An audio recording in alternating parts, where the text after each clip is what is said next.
지난주에 계시록의 주인공이 되는 비결에 대해서 우리가 말씀을 전했습니다. 참 여러분이 계시록의 주인공으로 태어났다는 것이 너무나 감사하지 않습니까? 하나님은 모든 사람들에게, 모든 피조물에게 자신이 주시고자 하는 최고의 영광과 최고의 행복과 축복을 주시기를 너무나 간절히 원하십니다. 그래서 그 힘든 채찍질을 당하시고 수모를 당하시고 십자가에 매달리시는 것조차 주님이 끝내 거부하실 수가 없었어요. 피눈물 흘리기까지 이 쓴잔을 내게서 가져가 달라고 그렇게까지 기도할 정도로 주님은 자신이 당할 그 고통이 너무나 심각하다는 것을 너무나 잘 알고 있었죠. 그럼에도 불구하고 그분 안에 계신 그 위대한 사랑, 예수 그리스도 하나님과 하나 되지 못해서 사단에 의해서 조종받고 사단에 의해서 서로가 서로에게 상처를 주고 죄를 범하면서 그렇게 살아가는 인생들을 바라보면서 너무나 고통스러우셨죠. 그 고통보다도 차라리 십자가의 고통이 더 약한 고통이었던 거죠. 그래서 주님은 십자가를 지시는 것을 받아들일 수밖에 없죠. 그리고 주님이 죽으셔서 장사된 지 사흘 만에 부활되셔서 우리에게 너희들도 나처럼 부활될 수 있다. 이제 내가 너희들이 옛사람을 가지고 다 죽었으니까 이제 너희들은 새 사람을 입어서 예수 그리스도와 하나 된 삶을 살라. 이게 바로 기독교의 핵심 진리죠. 그래서 우리는 천국 가는 게 목적이 아니라 예수 그리스도의 장성한 분량에 속량되는 것, 구속되는 것이 이 땅에서 그 구속을 누리는 것이 우리의 기본적인 본질이요 목적인 것이에요. 그냥 이렇게 저렇게 대충 살다가 그냥 천국 가는 거, 그것마저도 하나님 받으시겠지만 그러나 하나님의 목적을 따라서 사는 우리가 이 세상에서 태어난 본질, 이거가 너무 거리가 먼 것이죠. 그래서 우리는 계시록의 주인공으로 사는 것이 마땅한 것입니다. 할렐루야. 그래서 여러분은 여러분의 삶의 모든 분야에서, 모든 영역에서 이제 나는 계시록의 주인공이다. 그래서 예배의 주인공이 또 나다. 예배를 드릴 때면 예배의 주인공으로 여러분을 인정하는 거예요.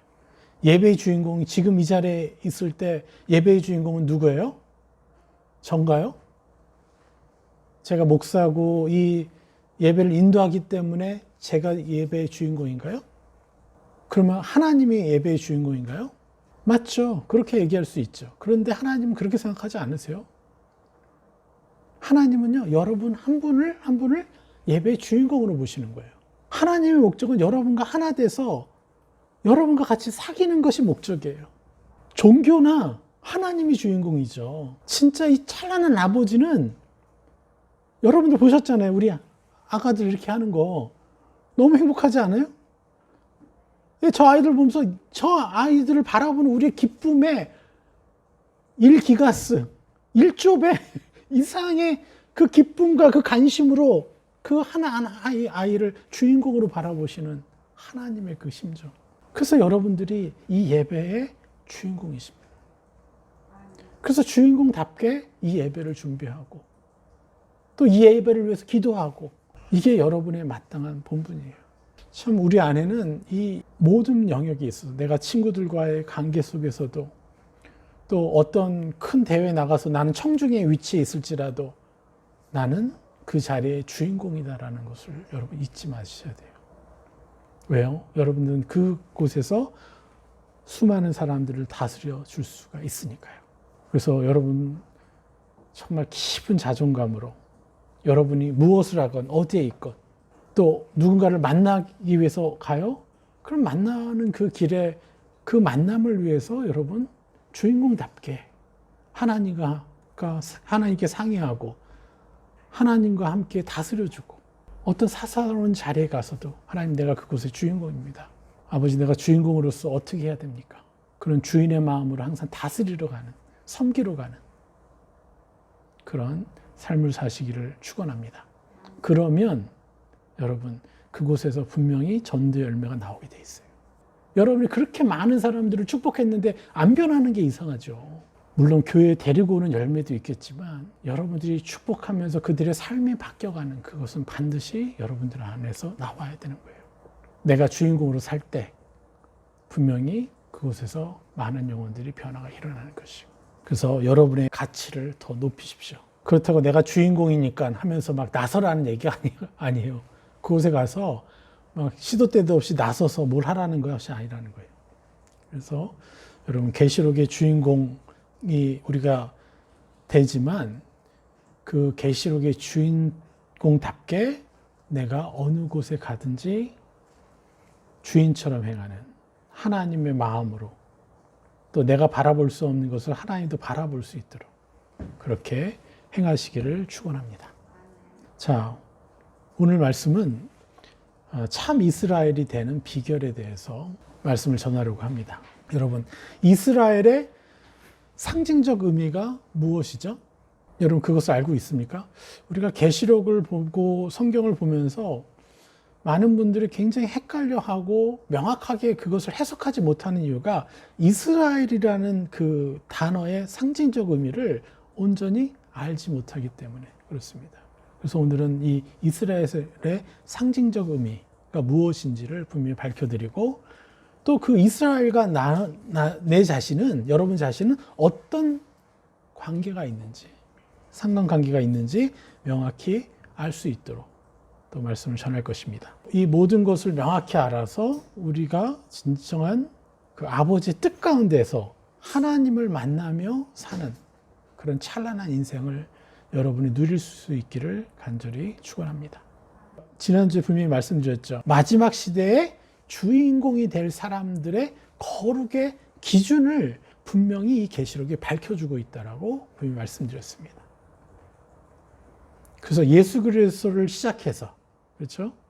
그리고 그 이전에 하나님이 세상을 창조하시고 또 믿는 자들을 통해서 이 더러운 세상 가운데, 죄악이 관영한 가운데서 영혼들을 부르고, 그리고 그들이 자신을 새 사람을 인정하기 너무 어려우니까 그들이 지킬 만한 어떤, 그리고 지키지 못하더라도 어느 정도 이렇게 좀 보면서 저걸 다 지켜내지 못하지만 저 율법을, 그래도 내가 저걸 보면서 양심의 가책을 받고 더 나빠지지 말아야지. 그렇게 하나님이 경계하라고 주신 게 뭐예요? 율법이에요. 율법은 100% 지킬 수 있는 게 율법이 아닌 거예요. 그냥 죄가 나를 유혹하고 내가 더 죄를 짓고 싶어 하는 그것을 하나님이 좀 막아주시려고 스스로 어떤 기준을 세워주신 거예요. 그래서 우리가 율법을 다 지키고 안 지키고를 하나님이 바라보시는 게 아니라 그러한 하나님의 은혜와 사랑을 누려서 하나님께 나아오라고. 그래서 다윗은 신약에서나 느낄 수 있는 하나님과의 그 깊은 관계를 다윗은 구약시대에 누렸다는 거예요. 너무나 획기적이고 너무나 개혁적인 거예요, 사실은. 그 다윗이 만나는 하나님은 그랬다는 거예요. 하나님의 목적은 그거였다는 거예요. 율법을 지키고 안 지키고의 문제가 아니에요. 그래서 다윗이 전쟁하다가 도망가다가 제사장들 그 상에 놓여져 있는 그 빵도 그냥 먹고, 율법을 지키지 않잖아요. 파괴하잖아요. 그런데도 왜 그가 하나님과 친밀한 자가 되었습니까? 율법은 수단이라는 거예요, 그냥. 본질은 그 구약시대에도 하나님과의 친밀한 교제였다는 거예요. 그리고 이제 신약에 와서 이제 우리가 새로운 차원의 하나님을 이제 알게 되고, 완전한 율법을 우리가 이루는 그 과정으로 들어와서 율법을 완성시킨 그것, 그게 뭐예요? 바로 세 사람의 형상들, 예수 그리스도의 장성한 분량, 이것이 내 것이다라는 걸 침노하는 것. 이제 그런 시대가 된 거죠. 그리고 이제 마지막 성경에서 이 마지막 시대의 주인공이 될 사람들의 거룩의 기준을 명확히 제시하고 계셨고, 그리고 그것을 우리 것이라고 우리가 취할 때 우리는 더 찬란한 삶을 살 수 있게 되는 거죠. 자, 지난주에 말씀을 잠깐 봤었죠. 계시록 7장 4절. 내가 인침을 받은 자의 수를 두르니 이스라엘 자손의 각 지파 중에서 인침을 받은 자들이 14만 4천이니. 여기서 뭘 얘기해요? 이스라엘 자손의 각 지파 중에서 인침을 받은 자들이 14만 4천이다 라고 얘기했죠. 이 신천지 같은 또 이단들이 이것을 또 이용해 먹지 못하게 하려고 주님이 또 그 계시를 주셨죠. 분명히 이거 예수님이 주신 계시잖아요.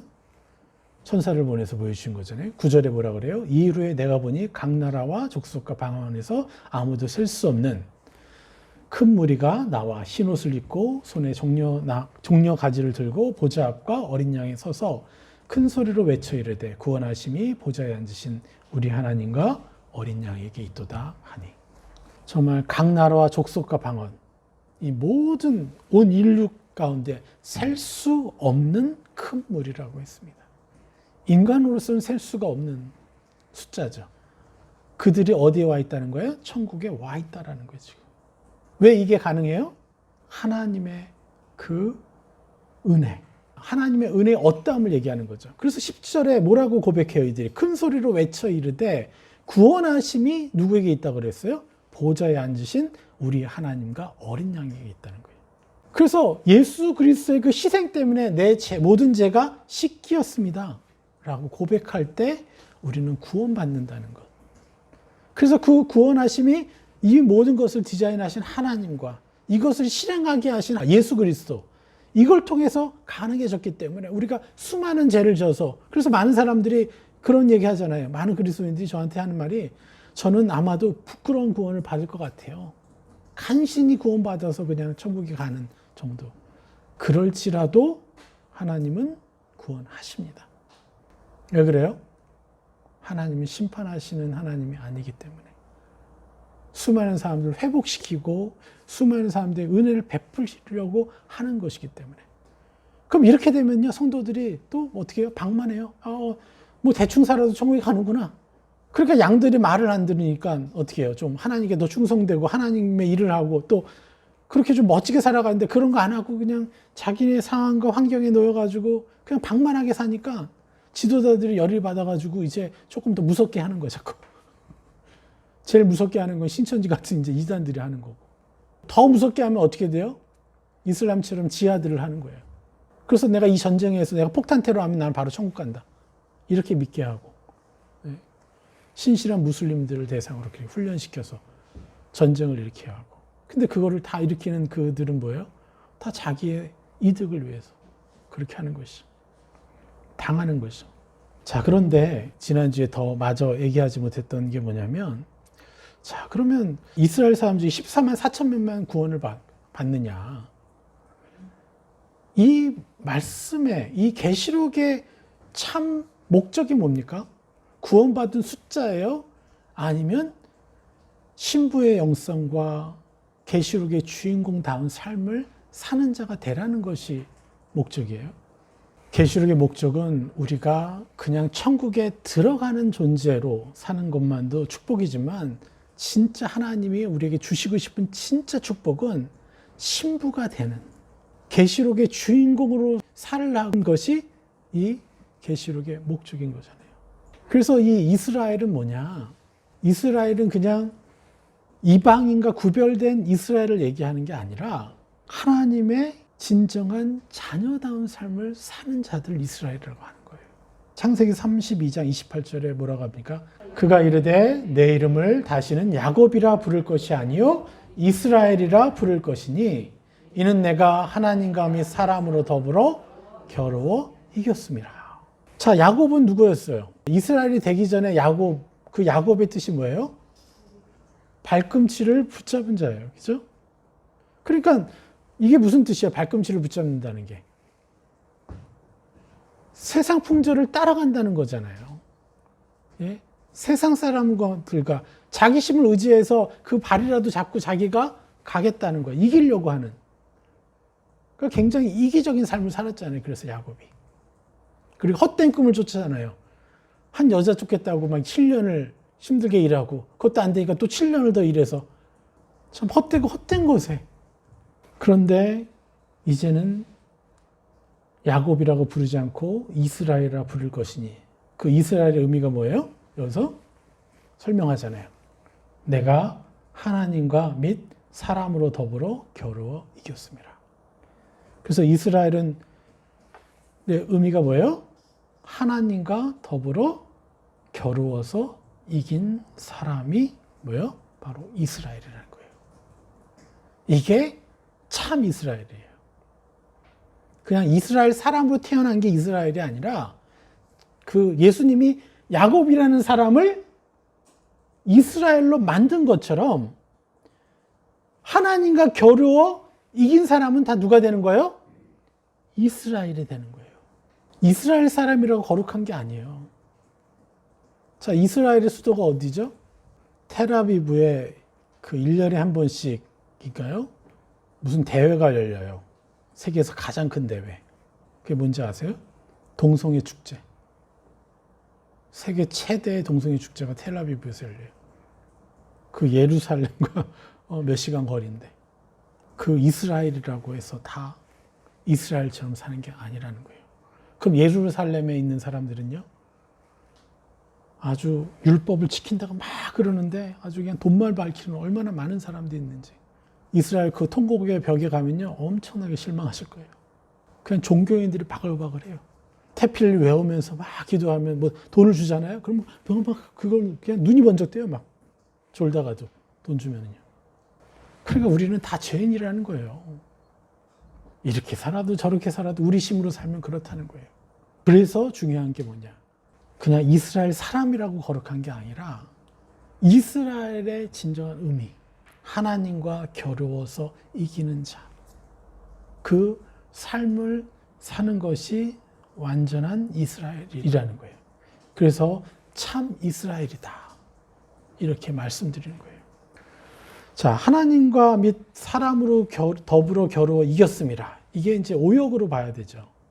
왜냐하면 이 더불어는 이 히브리어로 모모와 동등히, 모모와 같이라는 의미도 있지만요. 더 중요한 의미가 있어요. 모모세도 불구하고라는 의미가 있어요. 그러니까 하나님과 및 그리고 사람임에도 불구하고 이렇게 해석하는 게 훨씬 더 정확한 거예요. 그러니까 사람임에도 불구하고 하나님과 겨루어 이겼다. 정말 이게 가능한 일이에요? 근데 뭐예요?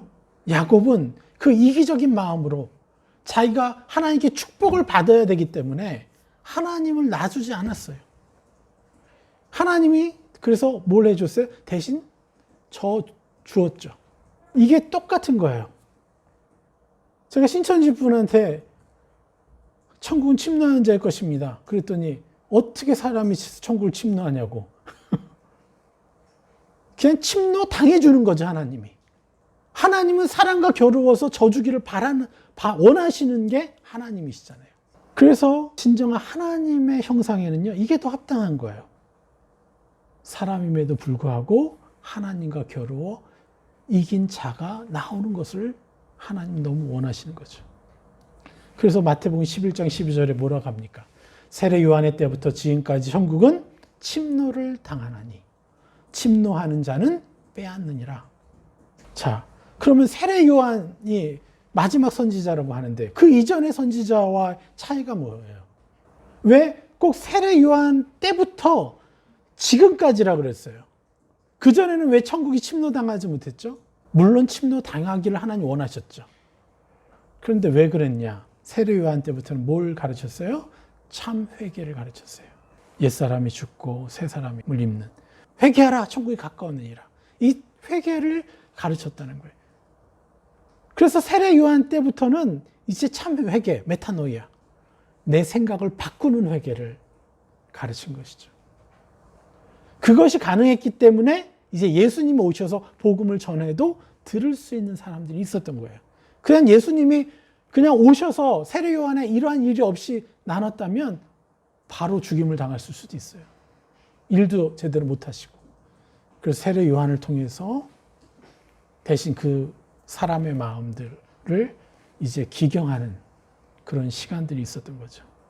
그래서 이스라엘이 뭐라고 그랬습니까? 같이 따라해 볼까요? 사람임에도 불구하고 하나님과 겨루어 이겼습니다. 이긴 자죠. 그런데 이 이스라엘의 원어의 뜻은 또 약간 달라요. 뜻이 뭐냐면 더 멋져요. 저를 따라서 해보세요. 그가 하나님으로서 다스릴 것이다. 이게 이스라엘 원어의 뜻이에요. 뭐라고요? 그가 하나님으로서 다스릴 것이다. 이게 이스라엘의 원래 단어의 의미예요. 근데 이게 말이 됩니까? 그가 하나님으로서 다스릴 수 있어요? 인간이? 근데 하나님은 지금 계속해서 그 얘기를 하고 계시는 거거든요, 사실. 요한복음 10장 35절 뭐라 그랬습니까? 성경은 패하지 못하나니 하나님의 말씀을 받은 사람들을 신이라 하셨거든. 여기서 말씀을 받다라는 게 뭐예요? 그러니까 예수님이 얼마나 중요한 말씀을 하셨길래 이렇게 처음부터 몹을 박아요? 성경은 패하지 못하나니. 이 다윗의 고백, 믿음의 고백을 패할 수 없다라고 하면서 하나님의 말씀을 받은 자를 신이라 했다는 거예요. 그 완전한 신이신 하나님이 하나님 말씀을 받은 자도 신 취급을 해주겠다라는 거죠. 여기서 말씀을 받다라는 것이 헬라 원어는 기누마이, 태어나다라는 뜻이에요. 말씀으로 태어난다는 뜻이에요. 생성되다라는 뜻이에요. 만들어지다라는 뜻이고 이루어지다라는 뜻이에요. 말씀으로 이루어지다. 말씀으로 생성되다. 누가? 여러분이요. 제가. 말씀으로 나를 다시 태어나게 하는 거예요. 나는 이기적인 사람인데 하나님이 원수를 사랑하라고 그랬어요. 그래서 저는 그 말씀으로 태어난 거죠, 다시. 어떻게 해서요? 예수님의 이름으로 명합니다. 나는 원수를, 이 말씀처럼 원수를 사랑하는 사람입니다. 라고 내가 그것을 입는 거죠. 너무 잘 알잖아요, 우리가. 천국을 침노한 거죠. 천국의 형상을. 그래서 그 말씀으로 내가 다시 태어났기 때문에 내가 누가 된 거예요? 신이 돼버리는 거예요. 그렇기 때문에 내가 하나님으로서 다스릴 것이다. 진정한 의미로. 뭐예요? 하나님의 형상으로 세상을 다스릴 것이다 라는 거죠. 우리가 뭐 1000만 번 다시 태어난다고 하는데 우리가 어떻게 하나님이 되겠어요? 그러나 하나님, 바로 천국의 본체이시고 본질이신 하나님의 그 형상이 나의 것이 돼서 내가 하나님의 형상으로 세상을 다스리는 거죠. 할렐루야. 그래서 세례 요한의 때부터 지금까지 천국은 침노를 당하나니 침노하는 자는 천국을 빼앗는 거죠. 천국의 본질이 바로 하나님 형상이고. 그래서 성경 요한복음 10장 35절 말씀처럼 어떻게 해요? 하나님 말씀을 받은 자는 받은 사람들을 신이라 하였다는 거. 그래서 태어난 자, 생성된 자, 만들어지는 자, 이루어진 자, 누구예요? 입는 자라는 뜻이죠. 그래서 이 입는 것이 너무너무 어려운 것이에요, 사실. 자기 자신을. 어떻게 내가 여태까지 한 번도 해본 적이 없는데 그런 거를 나를 미워하는 사람을 축복을 못 했는데 축복을 하라니까 내가 너무 힘들잖아요. 정말 불가능하죠. 인간의 힘으로는. 그런데 예수 그리스도의 그 이름으로 내가 천국을 침노하듯 빼앗듯이 그렇게 할 때 나는 능히 그렇게 입을 수가 있고 계속 입다 보면 바뀌는 거죠. 자, 야곱이 뭐라 그랬어요? 야곱의 히브리어가 야콥, 발꿈치를 잡은 자. 참 야코브도 한편으로는 뭐랑 비슷해요? 침노하는 거랑 비슷하지 않아요, 사실은? 자기 스스로 나와야지. 앞에 나간 형에서 발을 붙잡고 나와. 이거 보면 페어플레이가 아니잖아요. 얘는 분명히 이기적이거나 아주 그냥 굉장히 경쟁심이 강한 애일 거야. 이렇게. 그런데 그 대신 얘도 침노하는 삶을 사는데 어떤 침노를 해요? 인간적인 침노를 하면서 사는 거죠. 야코브는.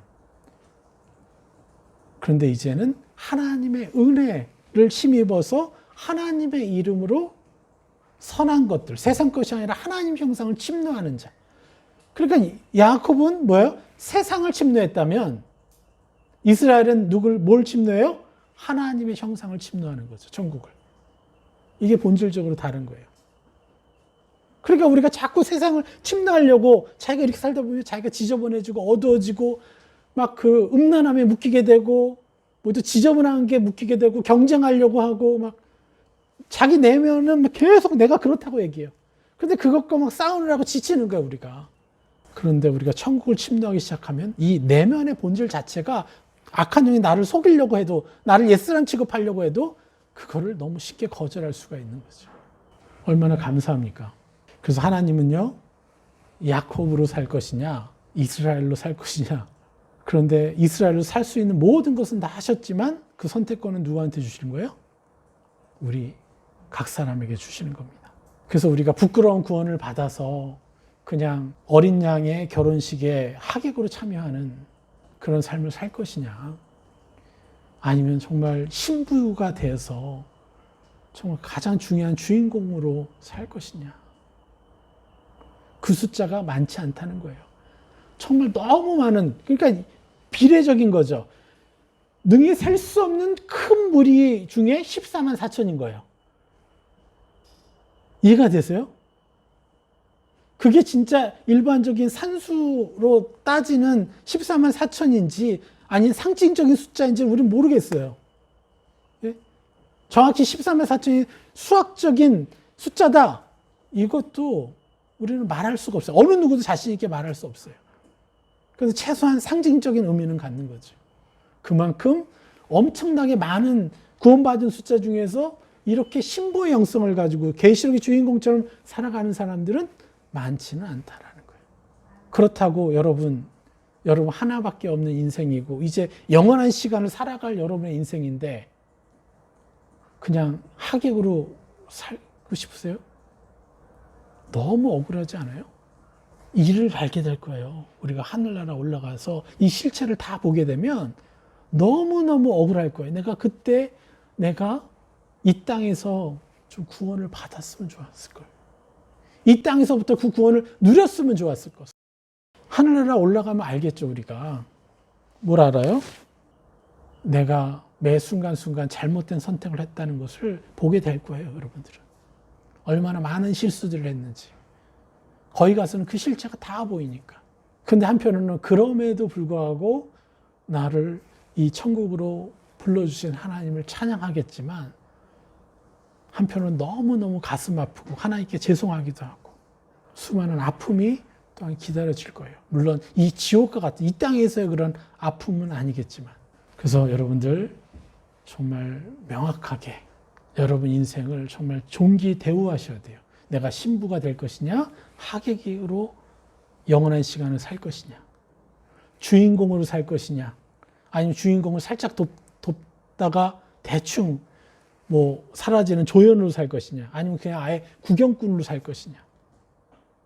우리가 복음을 알았잖아요. 옛사람을 묻고 새사람을 입을 수 있는 그 복음은 알았으니까 최소 조연은 됐겠죠. 그런데 여러분 이제 복음을 알았으니까 이제 조연이 아니라 주인공으로 삽시다. 그래서 내 주변에 있는 영혼들을 하나님의 마음으로 한번 바라보고 하나님 제가 무엇을 했으면 좋을까요? 저 사람을 위해서 뭘 해주면 좋을까요? 내가 무엇을 먹고 어떻게 살고 이것에 관심을 둘 게 아니라 내가 어디 가든지 내가 저 영혼을 구원하리라. 저 영혼을 신부가 되게 하리라.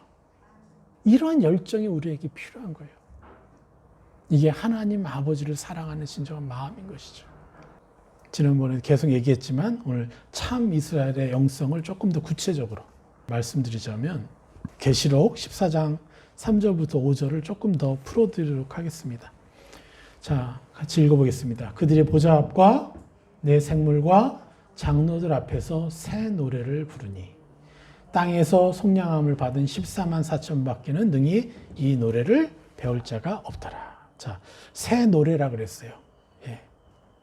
이제 여러분 이해하시죠? 새 노래가 무엇인지. 하나님의 그 찬란한 형상을 어떻게 해요? 찬양하는 거잖아요. 아버지, 당신 이러한 분입니다. 하나님 당신은 사랑이 너무나 많으신 분입니다. 하나님 당신 찬란한 분이십니다.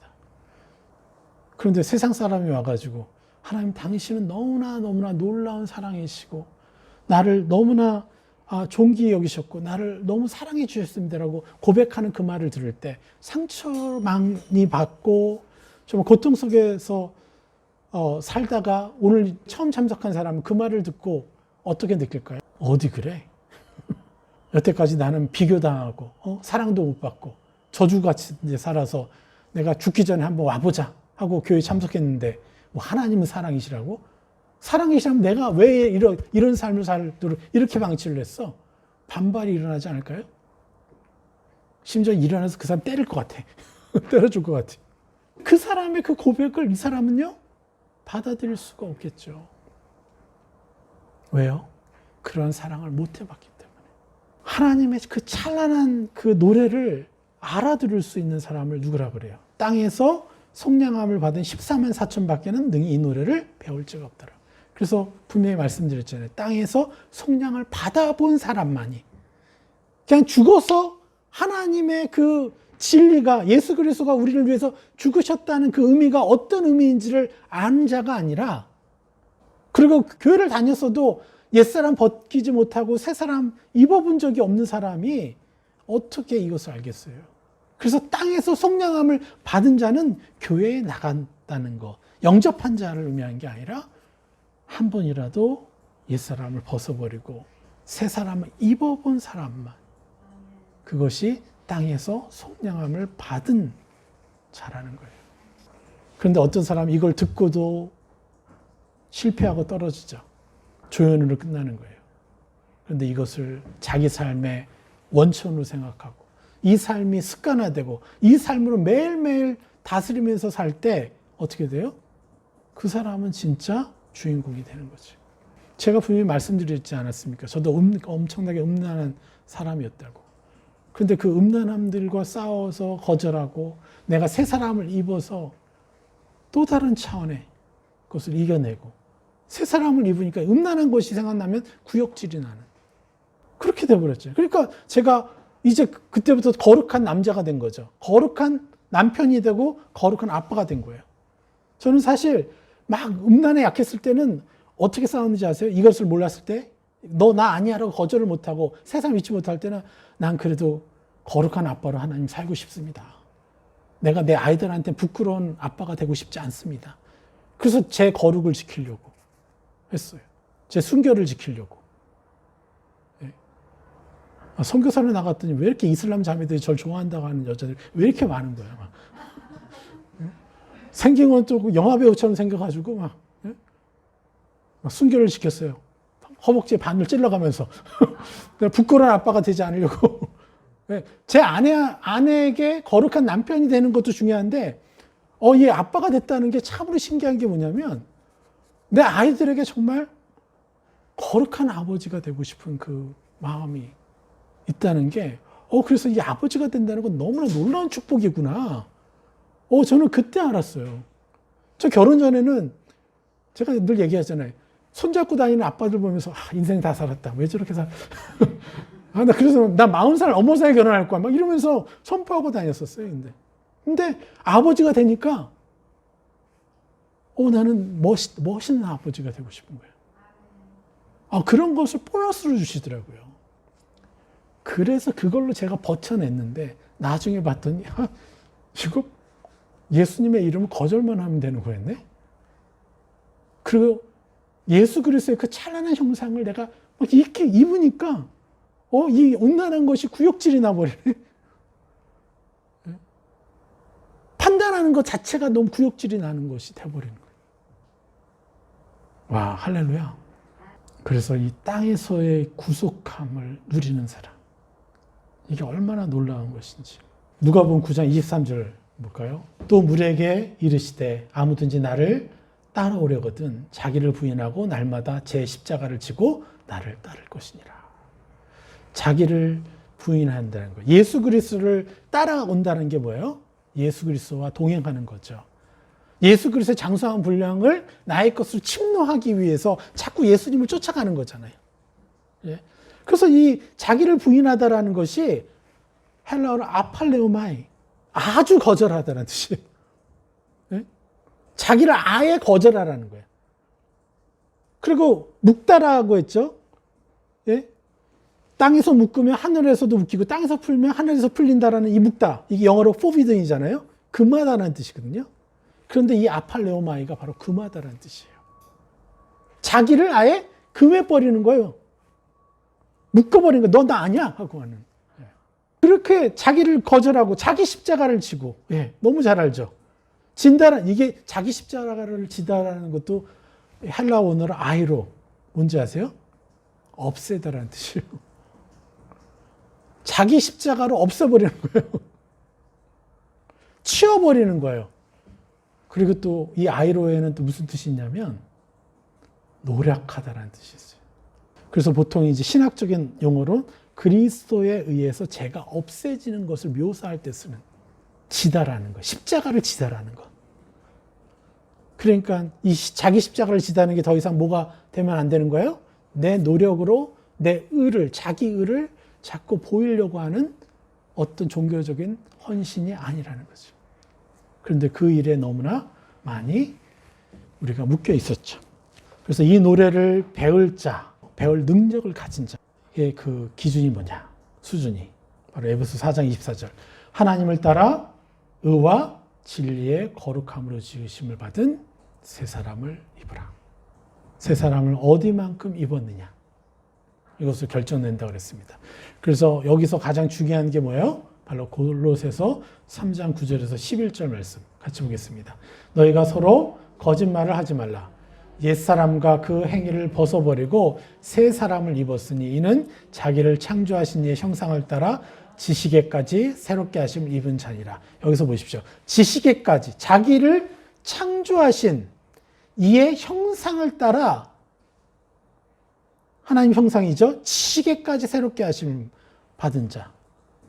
그러니까 찬란한 하나님의 형상을 자신에게 가득 채웠다라는 걸 얘기하는 거예요. 그것이 뭐예요? 바로 서로 거짓말을 하지 않는 거예요. 제가 지난주에 말씀드렸죠. 그 십자가로 사람을 볼 때 저 사람도 구원받은 자야. 이제 저 사람이 구원받았으니까 저 사람이 자기라고 인정하는 옛사람을 내가 대신 벗겨주고 내가 대신 입혀주면 저 사람은 언제든지 바뀔 수 있어. 그래서 나는 그 바뀐 모습으로 그를 대우할 수 있는 거죠. 그것이 어떻게 하면 가능해요? 내가 하나님과 친밀히 사귀면서 나의 연약함 가운데 내가 나를 정죄할 때, 그 정죄하는 것을 하나님께 가져갈 때 하나님은 나를 정죄하지 않으신다는 것을 그 친밀한 사귐으로 여러분이 감정적으로 누리다 보면 알게 돼요. 그냥 저절로. 그래서 하나님도 나를 더럽게 보시는 게 아니라 십자가로 나를 보시는구나. 내 연약함엔 관심이 없고 내가 입을 새 사람에게만 관심이 있으시구나.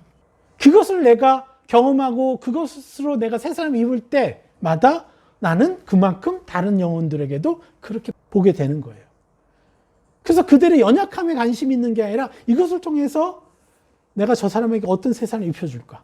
그러니까 서로가 판단하고 서로가 서로의 연약함 때문에 화내고 기분 나빠하고 상처받는 게 아니라 이 일을 통해서 하나님이 우리에게 주실 새 사람의 형상이 뭐죠? 그것에 집중하다 보니까 계속 같이 성장하는 거죠. 할렐루야. 공동체가 깨질 수가 없는 거예요. 이런 삶을 살다 보면. 그런데 여기서 더 놀라운 게 있어요. 11절. 그 속에 포함되는 거예요. 거짓말하지 않는 자. 계시록의 영성. 그 주인공의 영성을 가진 자. 참 이스라엘이 될 수 있는 그 사람으로 부르심을 받을 수 있는 그 사람들이 나와요. 11절에 뭐라고 하냐. 같이 읽어볼까요? 거기에는 헬라인이나 유대인이나 할레파나 무할레파나 야만인이나 수구디아인이나 종이나 자유인이 차별이 있을 수 없나니 오직 그리스도는 만유시요 만유 안에 계시니라. 처음에 뭐라고 했습니까? 계시록 7장 9절에 구원하시니 보좌에 앉으신 우리 하나님과 어린 양에게 있도다. 똑같이 이것도 누구에게 속한 거예요? 예수 그리스도께 속한 거예요. 그래서 누구건 상관없다는 거예요. 그런데 여기서 우리가 한 민족은 알아야 돼요. 이 야만인 그리고 더 중요한 거 수구디아인. 이 수구디아인이 누군지 아십니까? 스키타이인들. 그러니까 이 서방 세계에서는요 악마의 군대라고 부르는. 위키백과 사전에 이 스키타인들에 대해서 기술해 놓은 게 있는데 정의 내린 게 그들은 살기 위해 싸웠고 싸우기 위해 살았으며 싸우기 위해 사는 존재들이라는 거예요. 뭐 사단의 군대죠 완전히. 그리고 또 뭔지 아세요? 뭐라고 얘기하면 적들의 피를 마셨으며 전쟁하면서 그들의 피를 마시고요. 그리고 또 뭐라고 하는지 아세요? 적들의 머리 가죽을 냅킨으로 사용했다. 얼마나 잔인한 민족이에요. 그러니까 이거는 완전히 기독교적 세계관으로 보면 그때 당시에 이건 악마죠. 사단이죠. 사단이라고 칭하고 있는 그 존재들을 뭐라고 하는 거예요 지금? 야만인이나 수구디아인이나 종이나 자유인이 차별이 있을 수 없다. 그들도 하나님 구원하시겠다. 지금 이 선포를 하는 거예요. 그럼 이 말을 들으면, 이 말이 들어질 때 이 골로새서 교인들은 어떤 생각을 했을까요? 우리 한국교회에서 이 빨갱이, 공산주의 하면 막 색깔로 나오잖아요. 빨갱이는 무조건 이제 거짓말장이라고 하고. 그거보다는 한 100배 차원이 다른 얘기를 하는 거예요, 지금. 그만큼 미워하고 증오하는데 그들도 하나님이 구원하시겠다라는 말을 하면 이걸 듣는 사람들에게 충격이 되겠어요, 안 되겠어요? 말도 안 되는 일이죠. 그런데 분명히 주님은 말씀하십니다. 그냥 공포 그 자체인 그 존재마저도 하나님은 어떻게 해요? 구원하시겠다라고 하는 거고. 그들마저도 누구로 세우겠다는 거예요? 신부로 세우기를 원한다는 거예요. 우리는 이 세상의 흐름과 사상과 이 시대적인 한계에 묶여서는 안 돼요. 이러한 거룩을 가진 자, 세상의 사상으로부터 자유롭고 정말 하나님의 그 형상, 천국의 본질에 찬란함 입고 입히는 존재가 되지 않으면 우리는 그냥 세상의 노예처럼 종교인으로 살아가는 거죠. 또 얘기했죠. 4절에 여자와 더불어 더럽히지 않냐고 순결한 자라. 어떤 자입니까? 그래서 완전케 된 율법, 마태복음 5장 27절. 또 간음하지 말라 하였다는 것을 너희가 들었으나 나는 너에게 이르노니 음욕을 품고 여자를 보는 자마다 이미 마음에 이미 간음하였느니라. 완전케 된 율법을 가지고 그 기준으로 살라는 거예요. 그게 여러분이 행할 수 있는 거예요. 그리고 어린 양이 어디로 인도하든지 따라가는 자며. 여러분, 이것을 위해서 우리는 어떻게 해야 돼요? 계속 무엇이건 물어야죠. 하나님, 길을 가다 내가 왜 이런 감정이 들죠? 왜 기분이 상하죠? 하나님께 묻고, 하나님부터 레마의 말씀을 듣고, 그리고 내 마음속에 공격하고 있는 악한 영의 것들을 깨트리고, 또 오히려 세상을 입을 수 있는 기회를 삼고, 이런 친밀한 교제, 이게 어린 양이 어디로 가든지 따라가는 자며. 내가 이곳에 왔어, 어떤 파티에 와 있어도, 어디에 가 있어도, 예수 그리스도께서, 어린 양께서는 어디로 가시나를 봐야죠, 우리가. 하나님께 여쭤봐야죠. 이게 바로 뭐예요? 새 노래를 부르니 땅에서 속량함을 받은 14만 4천 밖에는 능히 이 노래를 배울 자가 없더라. 이 노래를 배울 자, 바로 참 이스라엘. 이것에 대한 기준이고, 이제 우리는 이것을 조금이라도 맛봤어요. 완전하지 못하죠. 저도 완전하지 못합니다. 그러나 이것을 더 맛보면 맛볼수록 내 삶이 얼마나 더 멋지게 변화되고 있는지, 그리고 이 세상에서 오는 수많은 어떤 감정으로부터 나를 휘몰아치는, 순식간에 우리 감정이 뒤바뀌잖아요. 그렇지 않아요? 갑자기 왜 이렇게 행복하지가 않지? 너 갑자기 왜 이러지 마? 이런 것들. 그런 것들마저도 하나님께 가져가면요, 우리 거기에 당하지가 않게 되는 거예요. 그래서 저는 이게 내 몸의 가시와 같은 거예요. 하나님을 부르지 않으면 살 수가 없는 거예요. 여러분, 그래서 감사하셔야 돼요. 여러분의 감정 상태, 여러분의 상황들. 그래서 항상 어린 양은 어디로 가시고 계실까? 이 자리에서 어린 양은 무엇을 하고 계실까? 이게 참 이스라엘이 되는 비결입니다. 여러분, 참 이스라엘의 그 주인공으로 오신 여러분을 축복합니다. 오늘 말씀 여기까지 전하도록 하겠습니다.